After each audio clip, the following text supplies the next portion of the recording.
At my own daughter's wedding, a place where a father is meant to beam with pride, she hung my portrait at the entrance like a wanted poster.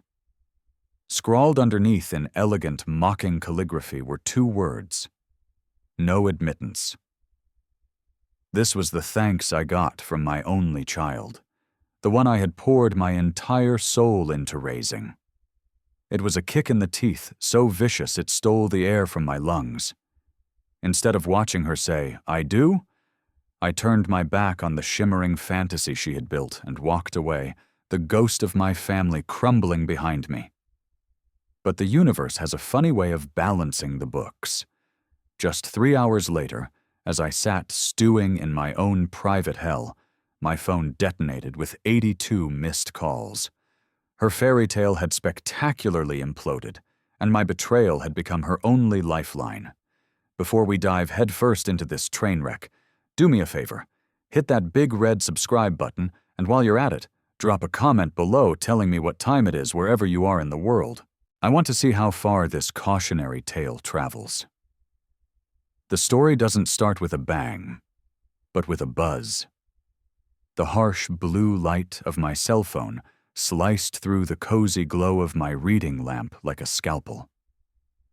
It was a peaceful October evening in my quiet Boston brownstone, the kind of evening I'd meticulously crafted for myself since my wife, Helen, had passed. The phone rattled against the worn leather of my armchair, a violent, insistent intruder. The newspaper I was reading rustled to the floor as I fumbled for the damn thing, my glasses slipping down my nose. A video call. The screen flared to life, and there was Mia. Her face, a younger, brighter echo of her mother's, was so incandescent with joy, it practically pulsed through the pixels. "Dad, you're not going to believe this," she squealed. My coffee cup froze halfway to my lips. Behind her, the backdrop was all wrong. It wasn't her modest Boston apartment. This was a place of polished marble and floor-to-ceiling windows that framed a breathtaking panorama of the glittering Miami skyline. "Sweetheart, what's going on?" I started, but she cut me off by shoving her left hand at the camera. A diamond the size of a pigeon's egg erupted in a starburst of light, scattering fractured rainbows across her flushed cheeks. "Look at this ring, Dad! Isn't it insane? I'm engaged!" Before the shock could even register, a man's face slid into the frame beside hers. He was tall, with a jawline so sharp it could cut glass, and a helmet of perfectly coiffed dark hair. His smile was the kind of blindingly white, professionally engineered thing you see in a toothpaste ad. "Mr. Rice," he said, his voice as smooth and frictionless as oiled glass. It was a voice I recognized, the sound of every slick subcontractor who'd ever tried to sell me on cheap materials and a shoddy job. "I'm Julian Croft. And I promise you, I'm going to make your daughter the happiest woman on the planet." My own voice felt like a foreign object in my throat. "Mia, honey, I'm so happy for you. Tell me about Julian." I tried to match her volcanic energy, but my eyes were locked on this stranger, this impossibly polished man who had seemingly materialized out of thin air and laid claim to my daughter's heart. "Oh, Dad, he's a genius, a fintech entrepreneur," Mia gushed, practically bouncing on her toes. "Julian's portfolio is incredible. Blockchain, decentralized finance, NFT syndicates." "The market's been a little unpredictable lately," Julian interjected smoothly, his hand sliding to rest on Mia's shoulder. There was something in that gesture, a subtle pressure that felt more like ownership than affection. "But I've smartly diversified. Tech, green energy, a few legacy stocks for stability." I watched his eyes. They were a piercing blue, but they never quite met mine through the camera. They flickered constantly to something just off-screen. A second monitor, perhaps. A stock ticker. His wrist, adorned with a watch that cost more than my car, was angled deliberately. a calculated display of casual wealth.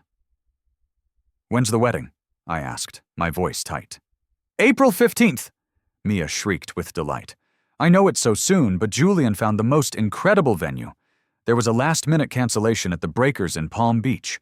Can you even imagine, Dad? The Breakers!" 6 months. They were getting married in 6 months.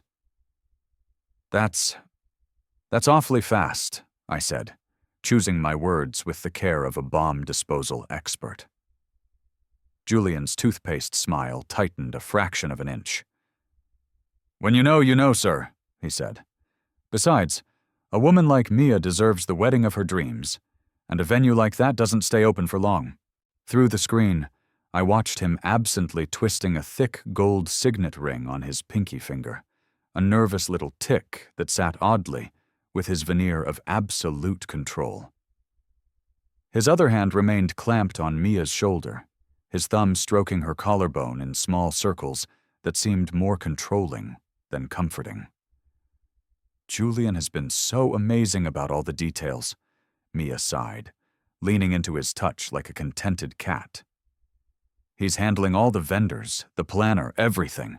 He told me my only job is to find the perfect dress and show up." That should have filled me with relief. My daughter had found a capable, take-charge man. Instead, a block of ice formed in the pit of my stomach. "Well, I can't wait to meet you properly, Julian," I managed, forcing a warmth into my voice that I didn't feel. "Likewise, Mr. Rice. Mia's told me so much about you." The call ended after a few more minutes of Mia's breathless chatter about floral arrangements and ice sculptures. I sat alone in my armchair as the October darkness seeped back into the room. The phone in my palm faded to black, mirroring my own reflection back at me. The face of a worried old man. The newspaper lay on the floor, forgotten. My coffee was stone cold. There was something profoundly wrong with Julian Croft, a deeply unsettling dissonance I couldn't yet name. It was in the way his expensive suit looked too perfect, like a costume. It was in the way he dominated the conversation while pretending to be deferential. And it was in the cold, predatory calculation I saw lurking just behind that perfect smile. I stared into the darkness, a father's worst fears beginning to take root. 13 days. For 13 agonizing days and sleepless nights, that video call replayed in my head on a torturous loop. So when Julian himself phoned, asking for a man-to-man chat, a primal need to understand the source of my dread overrode my instinct to tell him to go to hell. I agreed. He chose a place in downtown Miami, a soulless cocktail lounge with overpriced drinks and an atmosphere of performative wealth. It was exactly his kind of place. I spotted him in a corner booth, backlit by the city lights, looking every bit the captain of industry. He stood as I approached, his handshake firm, but with a slight, unnerving dampness. "Mr. Rice, thank you for making the time." "Frank," I corrected him. "Call me Frank." "Frank," he repeated, tasting the name as if it were a foreign word. "Please, can I get you a drink? A Macallan 25? "A club soda is fine," I said, studying him as I sat down. Up close, his polished charm seemed even more fragile, like a thin layer of gold plate over cheap metal. His confidence felt rehearsed, learned from movies about Wall Street predators. "How are the wedding preparations coming along?" I asked, getting straight to the point. "Fantastically. Actually, that's part of the reason I wanted us to speak privately." He fussed with a sugar packet on the table, aligning its corners with the edge of the coaster. "Frank, can I trust you with something? In the strictest confidence?" The question dangled between us, baited and heavy. "Of course," I lied. My internal alarm bells were screaming. He leaned forward, his voice dropping to a conspiratorial murmur. "It's a minor cash flow situation. One of my crypto funds is undergoing a routine regulatory review. As a result, a significant portion of my assets are temporarily illiquid. It's bureaucratic nonsense. Should all be resolved in 6 to 8 months. Tops. He paused, letting out a perfectly calibrated sigh of frustration. But Maya, she has her heart set on this fairy tale wedding, and I would rather die than disappoint her. I watched his eyes as he delivered his monologue. They darted around the room, settling on a point just over my shoulder, never once making direct contact. It was the oldest tale in the book. In the venue, the caterer, the orchestra, they all require full payment up front, he continued. It's a substantial amount, more than I can comfortably liquidate right now without incurring massive penalties on my frozen assets. My mouth was dry. How much do you need, Julian? $75,000, he said, the number sliding out with practiced ease.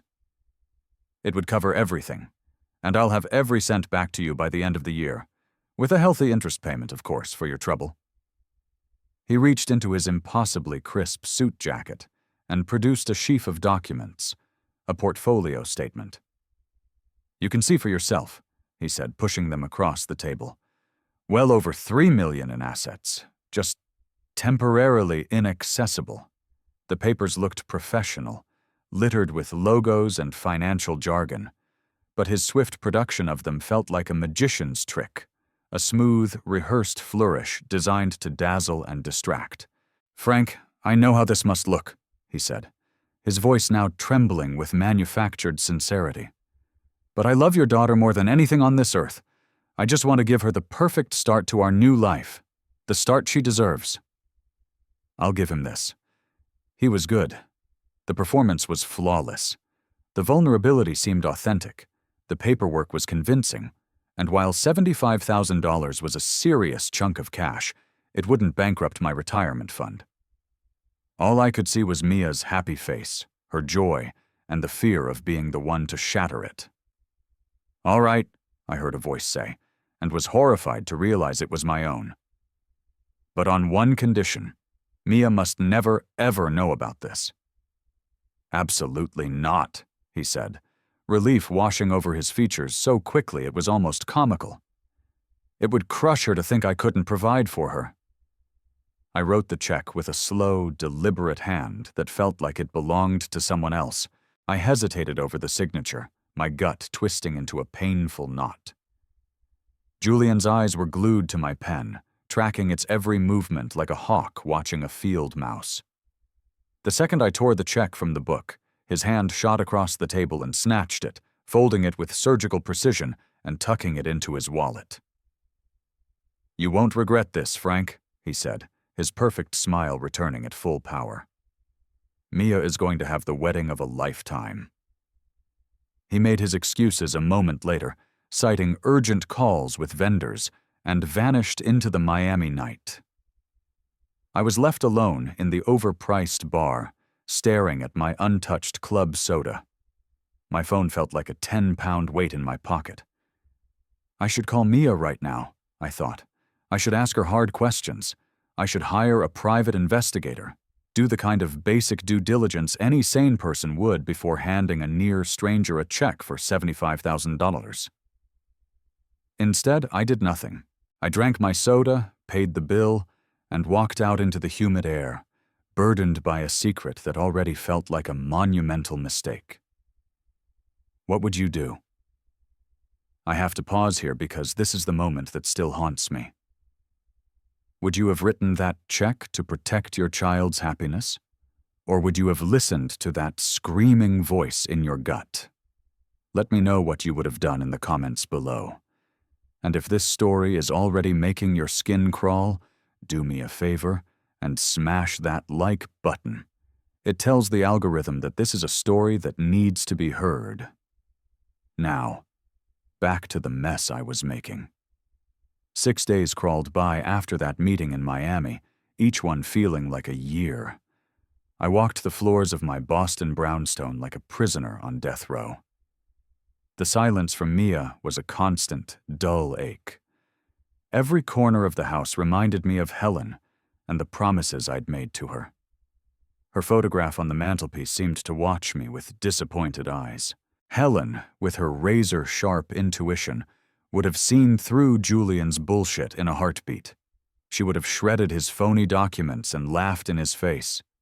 She never suffered fools, and she never trusted a man who was too smooth. When Mia was a teenager and wanted to date a boy with a motorcycle and a bad attitude, Helen had run a background check so thorough it would have made the CIA proud. But Helen was gone, and I was alone, making one catastrophic decision after another.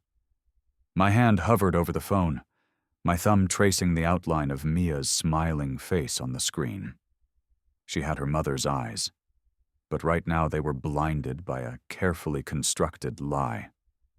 I dialed her number, my heart pounding a frantic rhythm against my ribs. "Dad, perfect timing, I was just looking at cake designs." Her cheerful voice chirped, a sound that now felt like a dagger twisting in my gut. "How are the preparations going?" I asked, trying to sound like a normal, supportive father. "Oh, they're amazing! Julian is a rock star. He's handling literally everything, Dad. He says a bride's only job is to be beautiful and happy. Can you believe how lucky I am?" Every word was salt in the wound. He was coordinating the wedding of her dreams with my money. "Mia," I began, but the promise I'd made to that snake choked the words in my throat. "Honey, are you sure you know Julian well enough?" The line went quiet for a second. "Dad? What's that supposed to mean?"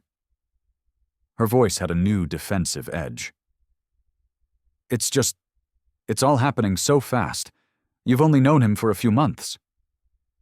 8 months, actually," she corrected, her tone sharp.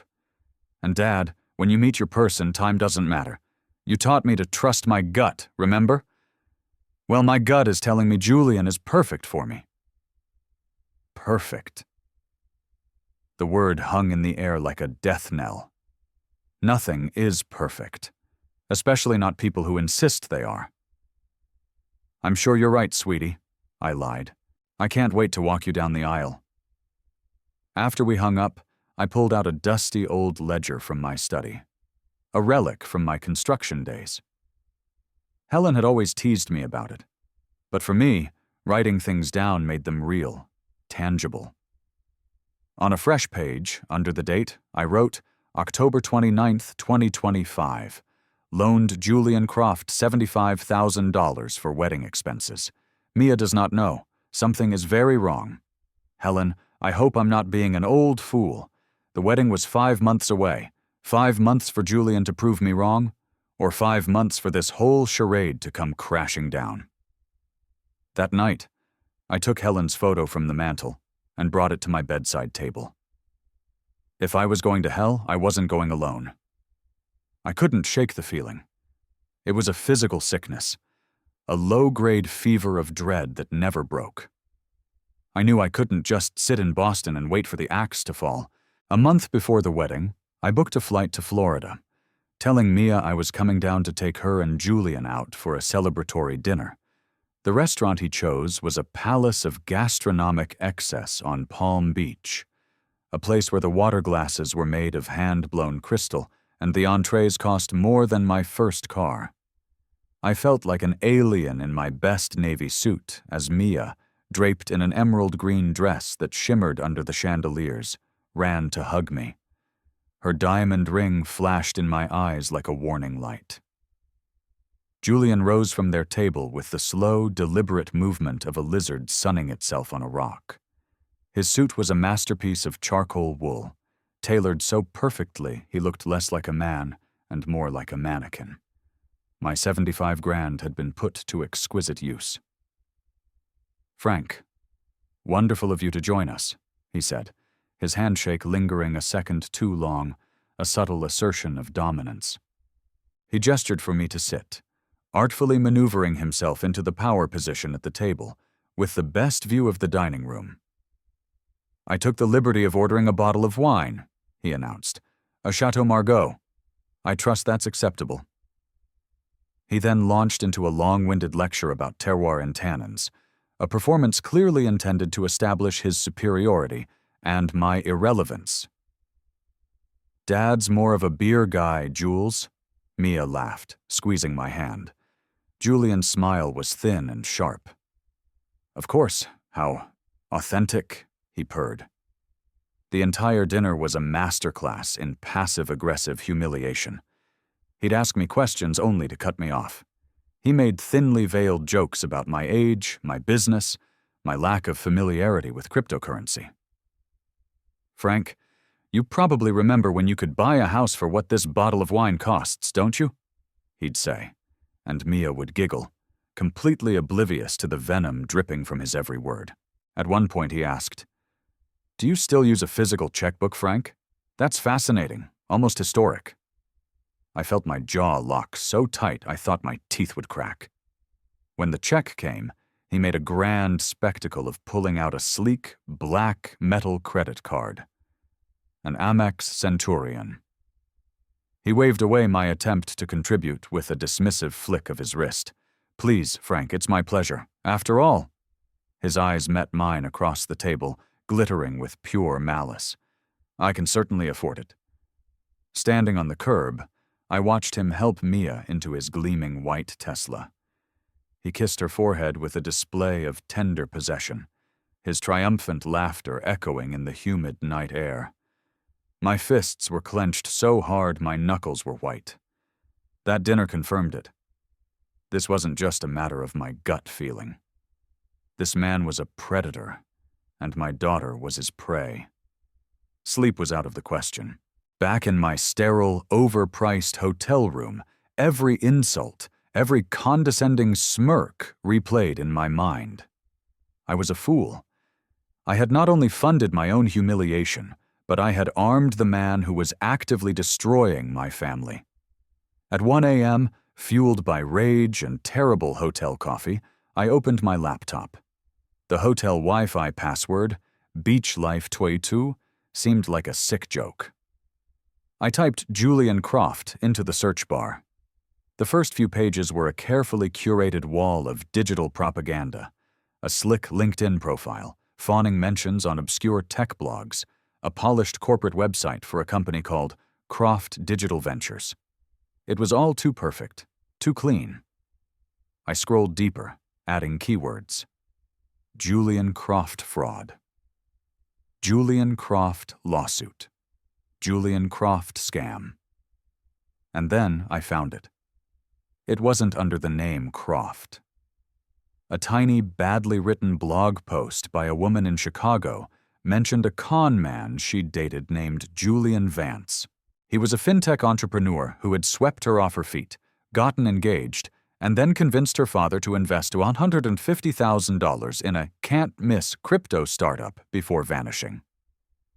The photo she posted was grainy, but it was him. My blood ran cold.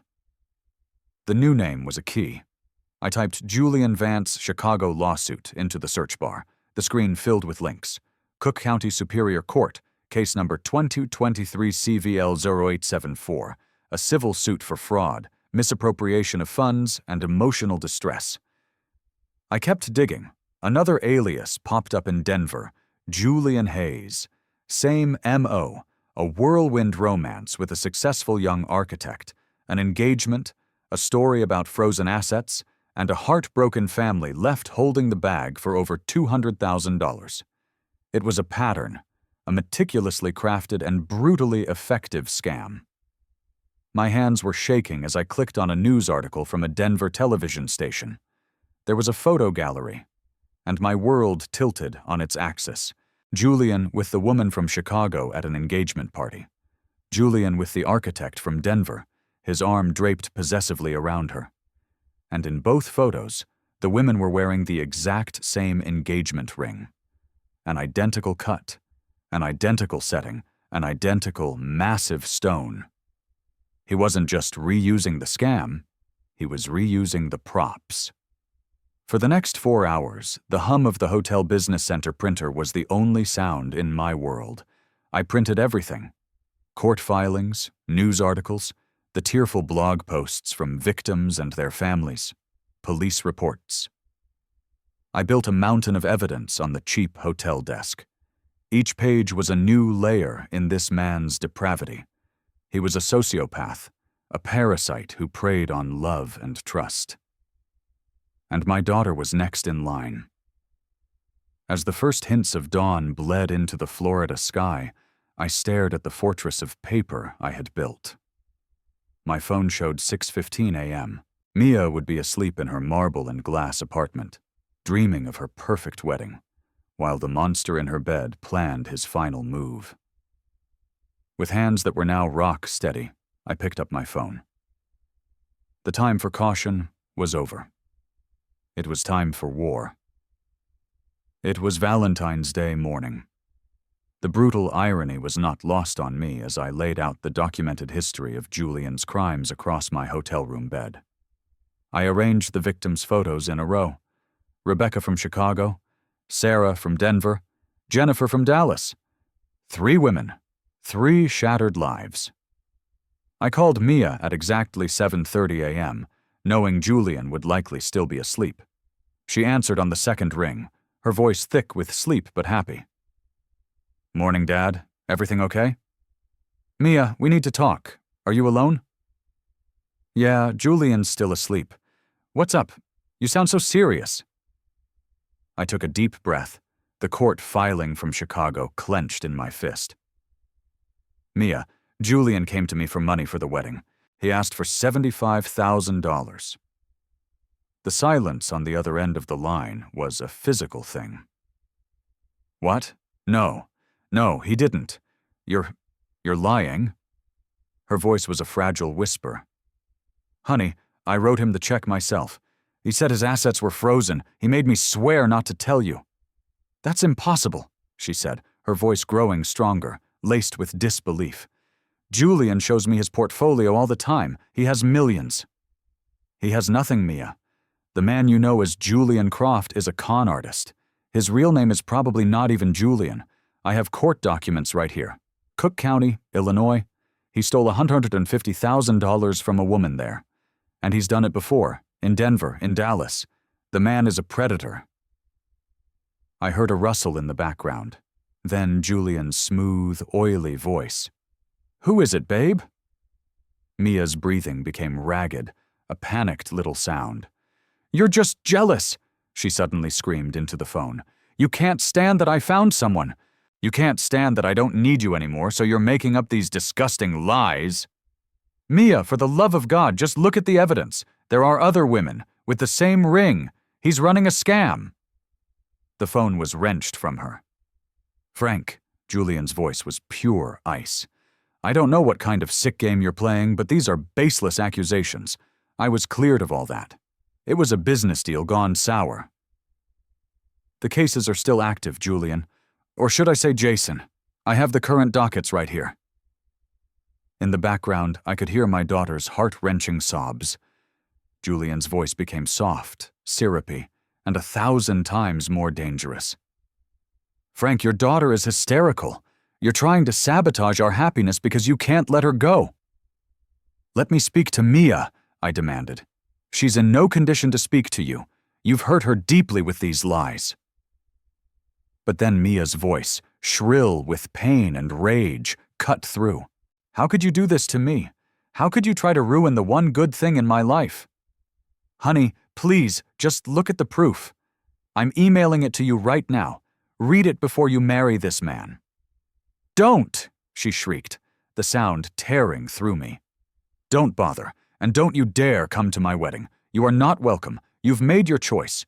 You've chosen your crazy conspiracy theories over your own daughter."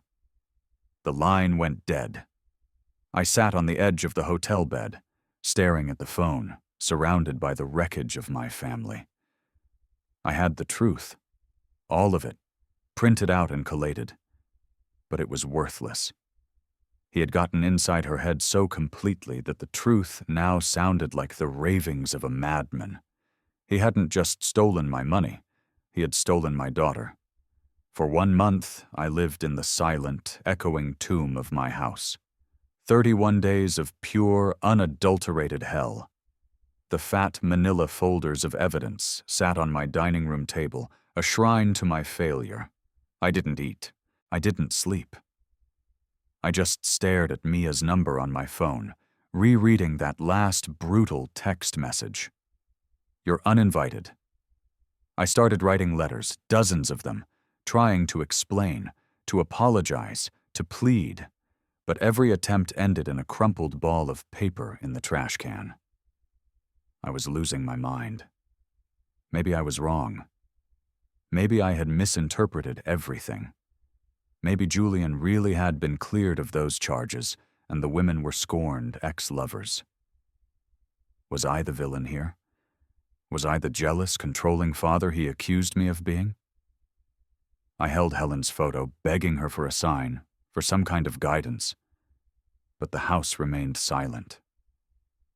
And then, the day before the wedding, something inside me snapped. I couldn't let him win. I couldn't let her walk into that trap alone, even if she hated me for it. I made a decision. I wouldn't go to fight or to protest. I would go to bear witness, to be there for the inevitable collapse, so that when her world fell apart, her father would be there to catch her. I went to an absurdly expensive jeweler in Boston, the same one where I had bought Helen's engagement ring 35 years earlier. I bought Mia a vintage platinum locket. It cost a fortune I really couldn't afford anymore, but it felt important. Inside, I placed a tiny, perfect photograph of her mother. The card read simply, "For my daughter. No matter what. All my love, Dad." On the flight to Palm Beach, I rehearsed what I would say. I wouldn't mention the evidence or the money. I would simply apologize for my behavior, tell her I loved her, give her the gift, and let the chips fall where they may. As the plane descended into the golden Florida sunset, I held on to a sliver of hope that love, my pure, unconditional, fatherly love, could somehow pierce through the armor of lies she was wearing. The breakers rose up from the manicured lawns of Palm Beach like a palace from a storybook, its grand facade glowing in the twilight. Taxis and limousines were depositing guests dressed in a river of silk and tuxedos. I clutched the gift box in my hand, my heart a frantic drum against my ribs. This was it. And then I saw it. Positioned right next to the grand entrance, on an ornate gold easel, was a massive, professionally printed portrait of me. My own face, smiling from a family photo taken years ago, was on display for every guest to see. And underneath it, in beautiful, flowing script, were the words, "Entry to this event is denied to Frank Rice at the explicit request of the bride and groom." The world went silent. The sounds of the string quartet, the laughter of the guests, it all faded into a dull roar. The gift box slipped from my numb fingers and hit the polished flagstones with a soft thud. People were slowing down, reading the sign, and then staring at me. The man from the photograph, standing there in my best suit, publicly shamed. A security guard with a weary face and a name tag that read Martinez materialized at my elbow. "Sir," he said, not unkindly, "I'm afraid you're not on the list."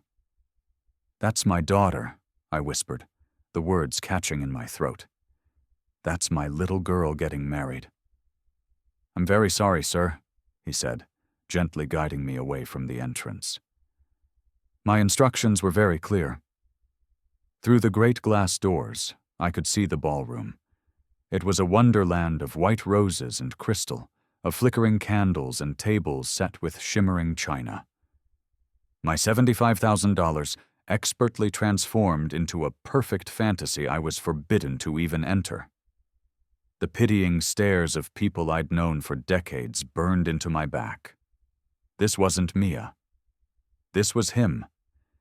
This spectacular public humiliation was Julian's masterpiece. His final, triumphant checkmate.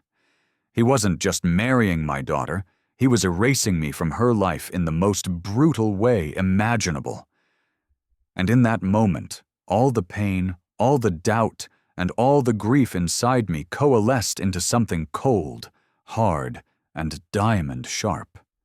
The foolish, hoping father died right there on the curb. A different man was born in his place. I calmly bent down and picked up the gift box.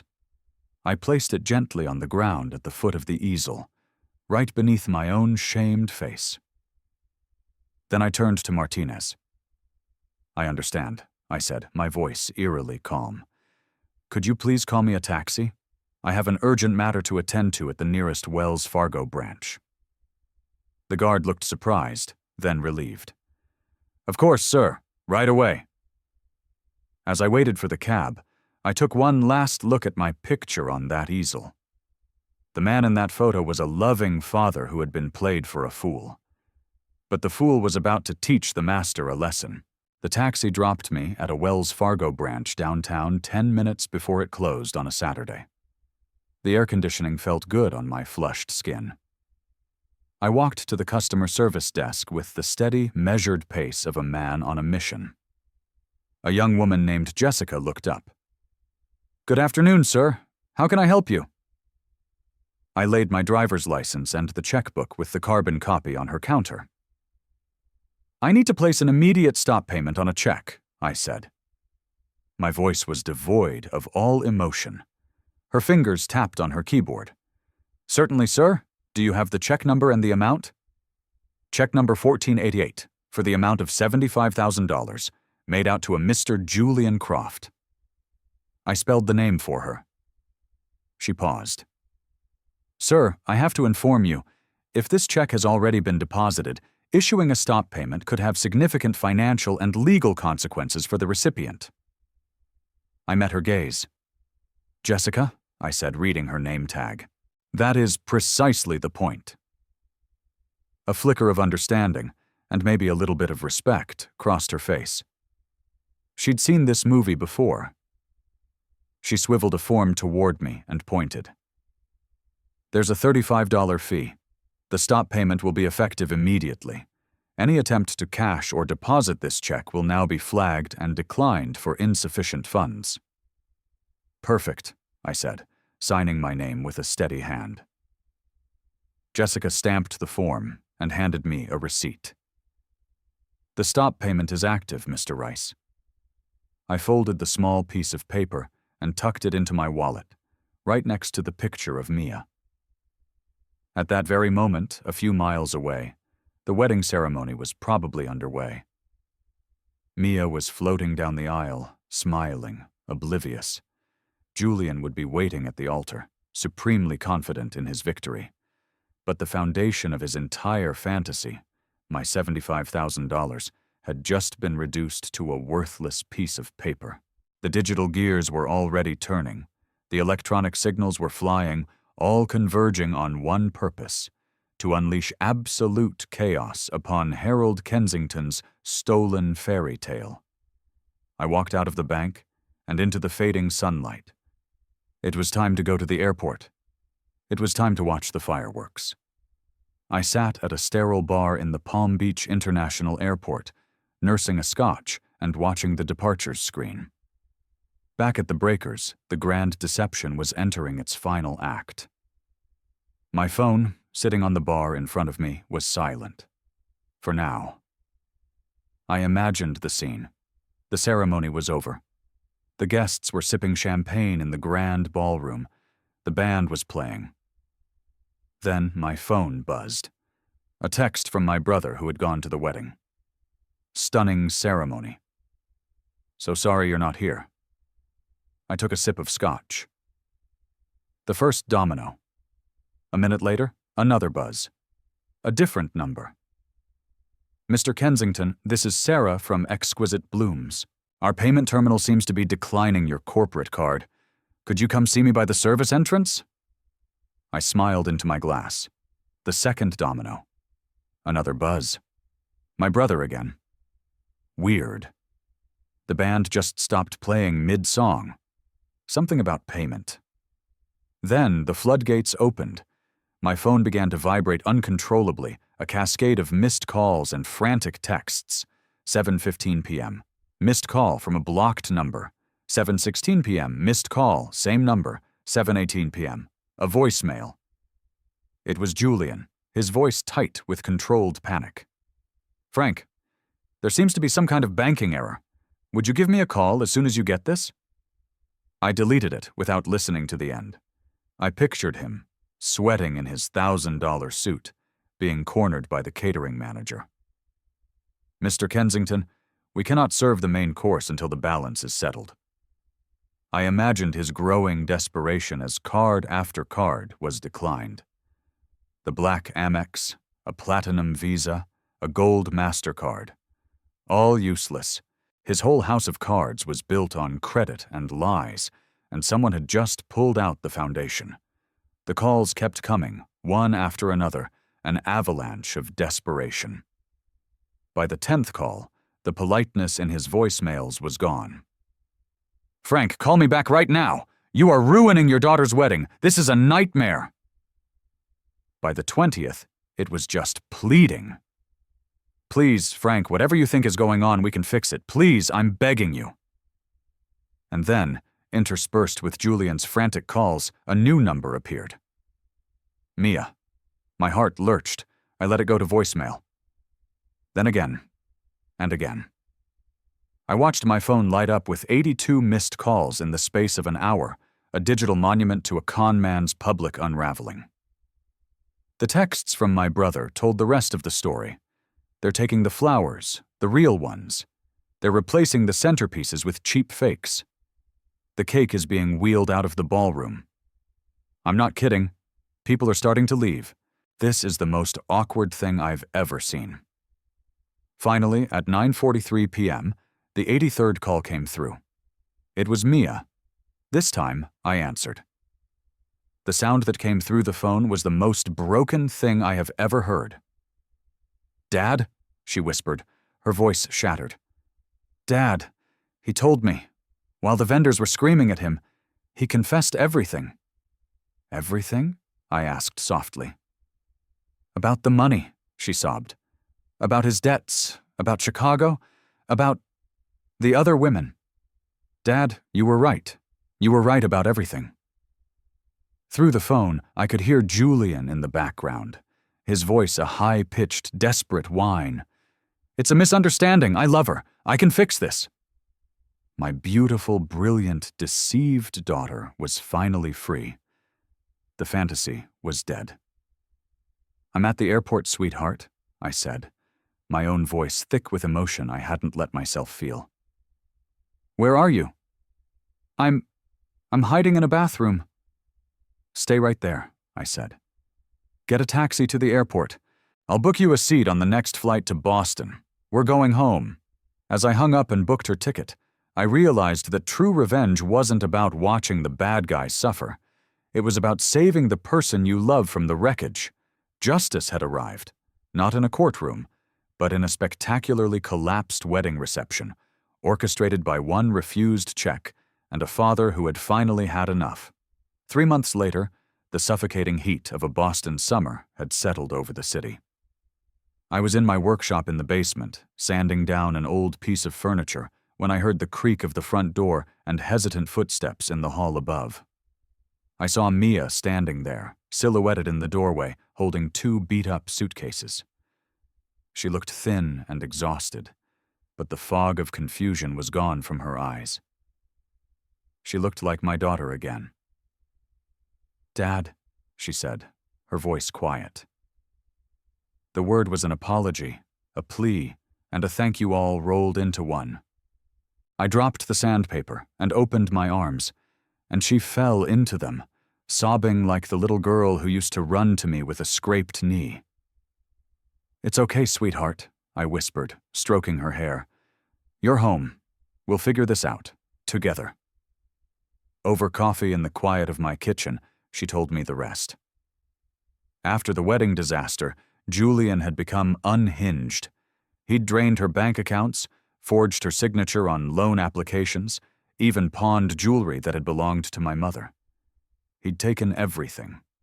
As she spoke, the local evening news was murmuring on the small television on the counter. And suddenly, his face was on the screen.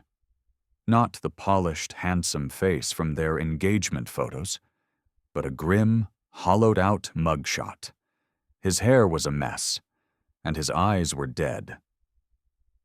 Local man Jason Miller, also known as Julian Croft, the news anchor reported, has been arrested by the FBI in connection with a multi-state romance fraud scheme totaling over $3 million.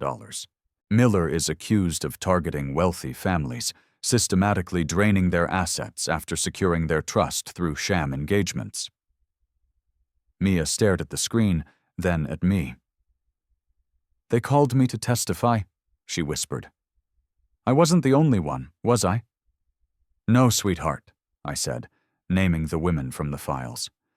"But thanks to you and the others speaking up, you'll be his last." That night, after Mia had gone to sleep in her old room, I stood on my porch, looking out at the quiet Boston street. In my life, I've learned that a father's job changes. You start as a protector, then you have to learn to be a guide, and eventually, you have to find the grace to just be a spectator. But sometimes, when things go terribly wrong, you have to be willing to become the villain. You have to be willing to be hated, to be the one who smashes the beautiful, fragile illusion to save your child from the monster hiding inside it. It's the hardest job a father will ever have, but as I looked at Helen's picture on the mantel, I knew it was the only job that truly mattered. And I knew, without a doubt, that she would have been proud. This entire nightmare taught me that family isn't about maintaining a perfect picture. It's about being the one who shows up with a shovel after the whole damn house has collapsed. If you've stuck with me this far, thank you for listening. This wasn't an easy story to share.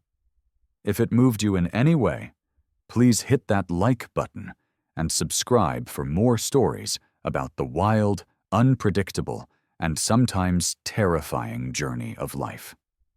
And before you go, leave a comment below with one word that you think best describes a monster like Julian. I'm really curious to see what you come up with. Until next time, stay safe, and always, always trust your gut.